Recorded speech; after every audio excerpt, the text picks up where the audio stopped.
Well, season 2 is about to be here, premiering on the same week that Ahsoka has its finale. Ahsoka finale on tonight, Tuesday, and then Loki, I think Thursday, it makes its debut. It's taking a page out of Ahsoka and doing a prime time, 9 p.m. Eastern debut as well, I believe.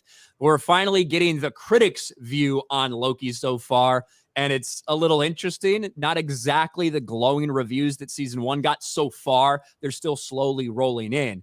But Loki season 1, if you remember, was a 92%, pretty highly rated by the critics.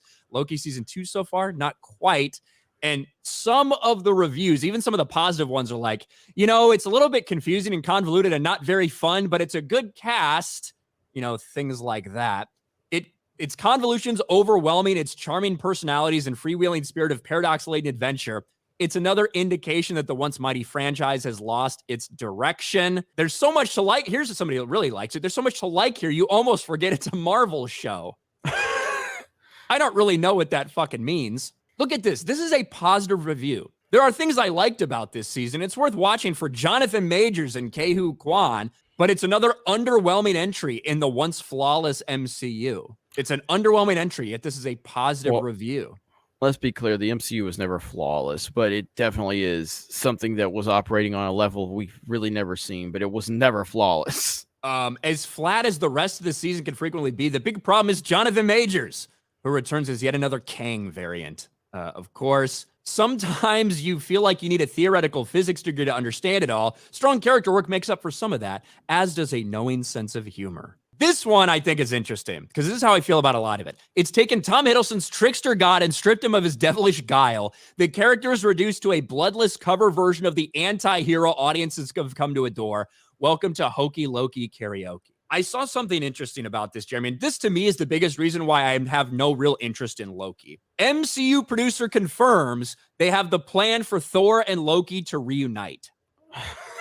This is a character who no one's ever really gone. No, this is a character who went through an arc, and when you saw him die for real this time in Infinity War, it meant something. Yes. It meant that this was serious. The journey that he had gone through, he finally was standing up. He was about to try to kill Thanos to save everybody and, stay loyal to his brother. And he ends up paying the ultimate price and dies for it. That was a meaningful, impactful moment. What the Loki series has done is undone all of that. But that didn't actually happen. They went back in time. This Loki escaped. He gets his life through basically a Cliff Notes version.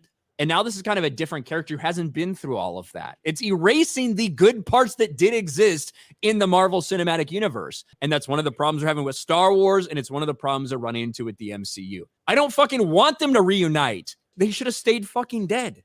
Yes. There's no stakes whatsoever. And this is one of the many reasons why Disney Star Wars became irrelevant.